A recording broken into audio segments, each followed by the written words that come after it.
Je sais pas vous, mais moi j'ai bien aimé vous faire un petit daily vlog la dernière fois. Du coup, je vais en refaire un, mais plus étalé sur une semaine, je pense, sur ma vie d'autrice et de lectrice. On va recentrer un peu sur la communauté littéraire. J'ai terminé le premier jet de ma prochaine réécriture mythologique féministe. J'ai pas encore annoncé le titre ni aucune info dessus, donc je vais pas vous spoiler. Mais là, j'ai terminé la première réécriture parce que je devais l'envoyer assez vite à une bêta lectrice, un peu spéciale. Et j'attends du coup son retour pour faire une deuxième réécriture. Et par la suite, ça va aller, je pense, assez vite. Mais je vous en dis plus prochainement. En ce qui concerne l'impératrice de glace, je me suis dit que ce serait sympa de vous faire une vidéo où je vous montre un peu tous les goodies et je fais un bilan et en même temps j'emballe vos colis pour ceux qui ont contribué une fois que j'aurai reçu les livres. En gros, une vidéo vraiment consacrée à l'impératrice de glace, mais où je fais quand même des trucs dedans. Et voilà, dites-moi si ça vous intéresse. Et là, du coup, pour l'impératrice de glace, le texte est encore en correction. Tous les fichiers sont prêts. Mis à part ça, il faudra juste faire la mise en page, mais ça va vite. Et après, ça part en impression, donc j'ai très hâte d'avoir le livre fini entre mes mains parce que là, j'avais un BAT pas forcément fini. Donc voilà, j'ai juste trop hâte de pouvoir vous l'envoyer et que vous découvriez enfin cette histoire. Parce qu'on n'en parle pas beaucoup, mais le délai entre nous, en tant qu'auteur, quand on écrit le livre, puis quand il est vraiment publié et que les gens l'ont entre leurs mains, il est hyper long. En fait, moi, je suis déjà passée sur 2 autres projets, le temps de... Voilà. Et encore, je suis pas en maison d'édition, parce qu'en maison d'édition, c'est 1 à 2 ans, voire 3 ans, le délai de publication. Ensuite, venez, je vous fais un bilan lecture, parce qu'en vrai, ça fait hyper longtemps. Je vous jure que mes cheveux sont coiffés, c'est juste qu'ils ont leur propre volonté en ce moment. J'ai eu une Kindle pour mon anniversaire, une liseuse, et en fait, je fais que lire les auto-édités de l'abonnement Kindle, du coup, et les petites maisons d'édition. Donc, pour vous dire ce que j'ai lu jusqu'ici, alors déjà, bon, j'ai lu l'Odyssée en papier pour pouvoir faire ma critique sur le film, mais sinon, j'ai lu La Rage de Emily Emery. Attendez, je vous montre. Là. Très cool. Je vous le conseille, je crois que je l'ai noté 4 sur 5, j'ai adoré. Ensuite, j'ai lu Nimbe de chez Conséquence Édition. J'ai bien aimé aussi, juste ça allait peut-être un petit peu trop vite pour moi et le style était peut-être trop jeunesse alors qu'il aurait pu être vachement plus approfondi avec des sujets hyper intéressants. Mais honnêtement, c'était un bon livre. Ensuite, j'ai lu The Song of Salt and Shadow, ça c'est une lecture VO, d'ailleurs le livre va être édité traditionnellement.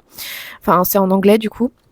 C'est une romantaisie pirate, sirène pirate.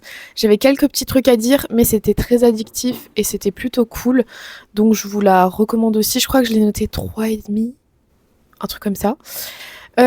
Ensuite, j'ai testé un autre livre de chez Conséquence Édition qui est Que sommeille la bête. Au pire, je vous mettrai les couvertures là, si on voit pas bien. C'est de Carlos Calamandre et j'ai DNF à 23% parce que j'aimais pas la façon dont c'était écrit. Il y a une remarque un peu grossophobe au début. Et ouais, pour moi, c'était un peu une fanfiction 2010, Drarry, j'ai pas trop... voilà, c'est plus mon style en fait, c'est pas trop mon délire. Et du coup, ensuite, oui, j'ai encore enchaîné, j'ai bien lu en juillet, j'ai enchaîné avec le tome 1 de Princesse déchue de Elsie Blake, qui est une autrice auto-éditée connue du coup pour cette romantaisie, qui a fait un intégral il y a pas longtemps. Et le tome 1 était hyper addictif. Alors en fait, moi après, je m'attendais vraiment à une romantaisie qui reprend les codes classiques de la romantaisie. Et donc du coup, j'ai pas été... C'était ce que j'attendais. Voilà, si j'avais attendu un truc hyper original, peut-être que j'aurais été un peu déçue. Et là, j'ai commencé le tome 2 et j'ai eu un peu plus de mal à accrocher. Mais en soi, c'est une romance très hétéro, tout ça, avec les mêmes codes. Mais c'est pas une mauvaise chose, parce que je trouve que parfois, voilà, on a envie de lire ça. Et c'est une lecture qui est pas trop prise de tête. Et franchement, elle est écrite de manière à être hyper addictive. Donc la plume est très fluide et tout ça. Donc vraiment, j'ai bien aimé. Et là, j'ai un peu plus de mal à parcourir le tome 2. J'en suis à 43%. Mais je me fais confiance pour le terminer quand même sous peu. Et ma prochaine lecture, je compte sur le fait que ce soit Démétra de Megara Nolan. J'ai trop hâte. Je sais pas si je vais le lire en audio. Parce qu'avec l'abonnement Amazon, j'ai un mois d'Audible, vous savez, un crédit offert à chaque fois parce que je veux pas payer sur Audible. Parce que voilà, donc j'espère pouvoir me le prendre. Le dernier que j'ai lu. Ah oui, j'ai oublié. Le dernier que j'ai lu, du coup, j'ai pris mon crédit audio parce que j'avais le livre en papier mais j'avais la flemme de le lire. C'est Les Carmidors, le tome 3. Alors ça, vraiment banger, 5 sur 5. Lisez Les Carmidors.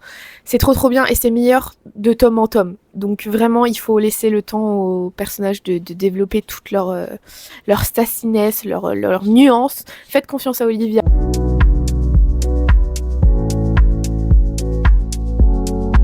Maintenant, il est quoi? Il est 10 heures. Je vais ranger les cartes Pokémon que j'ai achetées dans la dernière vidéo. Et je vais vous montrer un peu ma collection.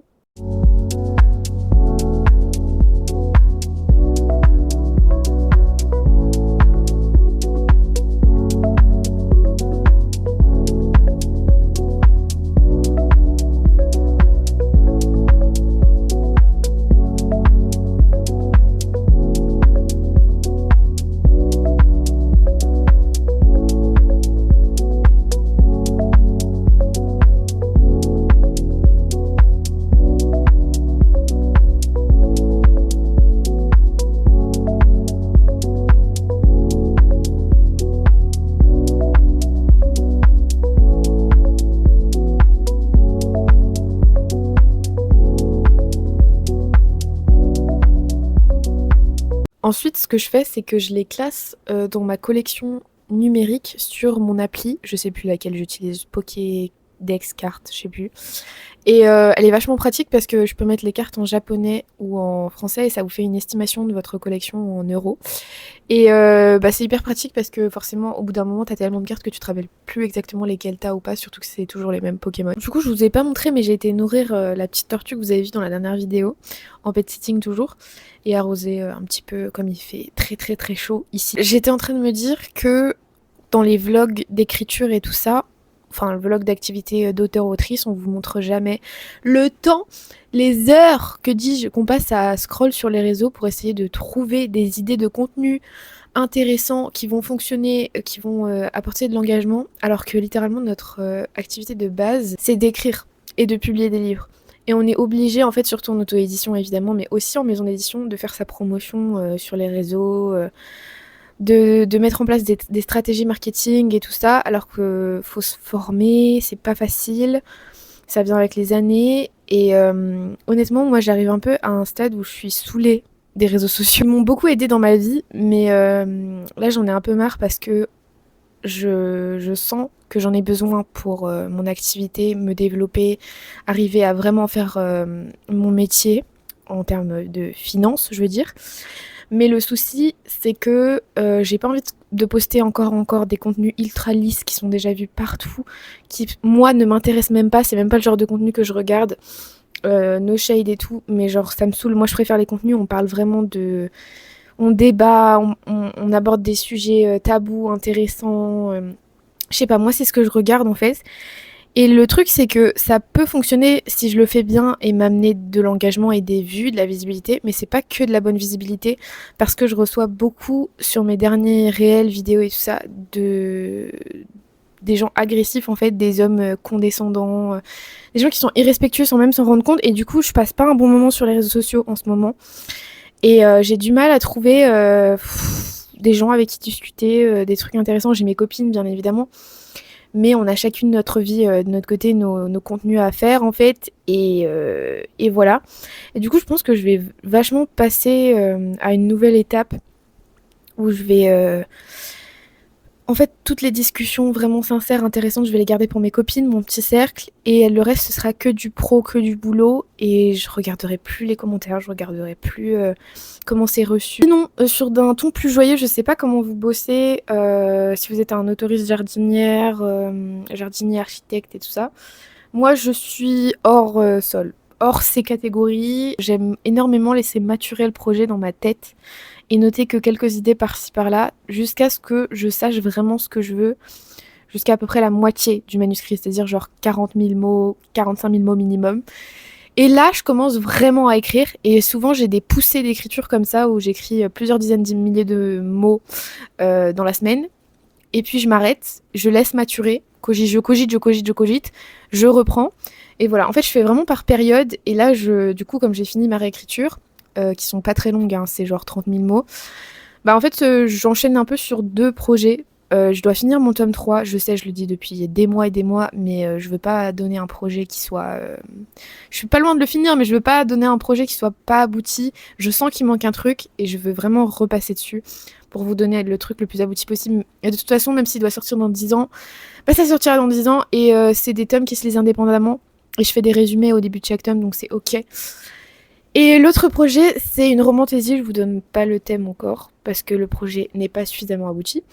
Euh, mais voilà, j'ai très très hâte de ce projet. J'ai d'autres idées, mais voilà, j'essaie de hiérarchiser un peu pour que les livres continuent à sortir.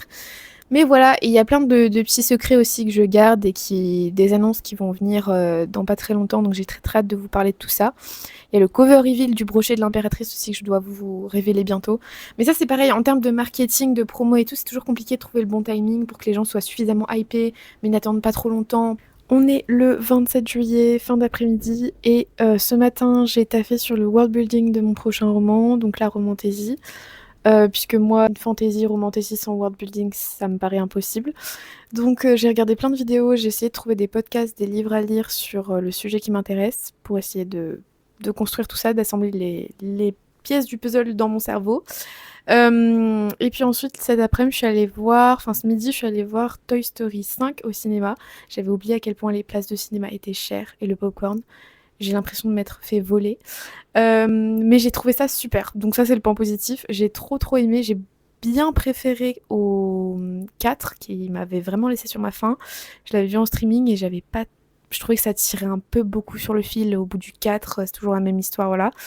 Le 3, j'avais bien aimé. Et là, le 5, j'ai à nouveau été touchée par l'histoire de la petite fille et tout ça. Bon, après, je pense que ça dépend aussi de chacun notre histoire personnelle en fonction de si tu relates ou pas.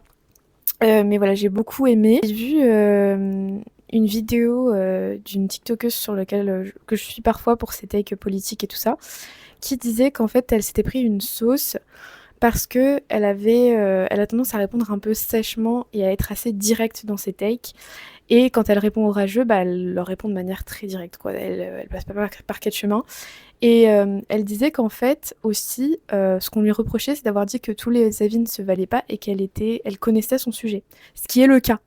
Et en fait, ça a un peu fait écho en moi sur certains trucs et certaines choses que j'ai remarquées sur les figures féminines un peu sur les réseaux sociaux qui n'ont pas peur de se poser, pas forcément en experte, mais de dire de la même manière que les hommes le font, bon voilà, je m'y connais bien sur ce sujet, ça me passionne, voilà ce que je sais dessus, voilà mon avis sur la question de, et sans passer par des petits mots détournés, hihi, trop mignon et tout, en étant unapologetic en fait, c'est un mot anglais qui convient très bien, sans s'excuser en fait de parler, d'avoir son opinion bien tranchée. Et j'ai l'impression que les gens le prennent beaucoup comme de l'agressivité chez les femmes, alors que chez un homme c'est plutôt un signe d'éloquence et de charisme.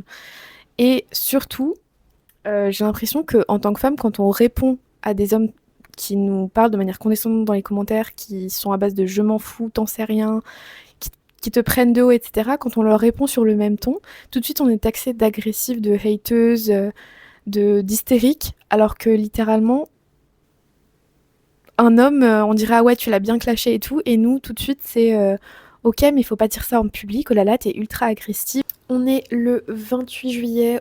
Hier soir, j'ai regardé The Return avec Ralph Fiennes et Juliette Binoche, qui est un film en anglais exclusivement, qui raconte le retour d'Ulysse à Ithaque exclusivement. Et en fait, j'avais des trucs à dire, mais j'ai bien aimé quand même les décors. Ralph Fiennes, c'est vraiment un acteur phénoménal, même si sa version d'Ulysse, encore une fois, on est sur le soldat hanté, une version très américaine, très moderne, une vision très contemporaine. Pareil avec sa relation avec Pénélope, leur retrouvaille. Télémaque, je l'ai même pas reconnu tellement le personnage était différent. Mais soit, c'est une interprétation et au moins j'ai trouvé que l'interprétation de Juliette Binoche et Ralph Fiennes, c'était vraiment très bien joué, c'est de très bons acteurs. Et les décors étaient vraiment immersifs. Donc en soi, j'ai quand même passé un bon moment. Et ensuite, très tard hier soir, j'ai enchaîné avec Ulysse de 1954. Donc là, on est sur un vieux vieux film. Faut pardonner un petit peu les effets spéciaux et tout ça. Mais ouais, je me fais un peu une série de tous les films sur l'Odyssée. Et là, j'ai adoré les costumes. L'actrice principale, elle est absolument somptueuse. Encore une fois, il y avait plein de trucs qui collaient pas vraiment avec... Il y avait encore une fois pas de dieu. D'ailleurs, dans le film d'avant, il y en a pas non plus. Donc forcément, on perd un peu le message, on perd un peu encore une fois l'essence du récit. En fait, j'en viens à me demander si on a eu une seule fois une version de l'Odyssée qui se rapproche un peu de l'original pour de vrai, pas seulement de manière esthétique. très sommaire où on n'a pas une réinterprétation moderne. On reste vraiment avec cette histoire de Dieu, d'Ubrys, d'Ulysse tel qu'il est décrit dans l'Odyssée et sans forcément, encore une fois, je veux pas tous les détails forcément, je sais que ce serait pas possible, mais je me demande si on a une adaptation un peu fidèle comme on en a par exemple pour Le Seigneur des Anneaux, Harry Potter. Certes, il y a des détails qui sont différents, mais globalement, ça reste le même message et la même histoire. J'ai l'impression que ce vlog commence à être un peu long, donc je vais m'arrêter là parce que je yappe trop. Mais dites-moi si ça vous intéresse que je continue cette petite série. Et on m'a dit aussi que vous intéresserait, ça intéresserait certaines personnes que je parle un peu plus mythologie. Donc dites-moi quel sujet dans la mythologie vous intéresse vraiment, parce qu'il y a déjà plein de gens qui font des vidéos sur les mythes qu'on connaît, de la vulgarisation et tout. Est-ce qu'il y a un truc dont vous voudriez que je parle, une œuvre en particulier? Voilà, dites-moi histoire de m'aiguiller un petit peu et moi je vous dis à bientôt dans de prochains contenus.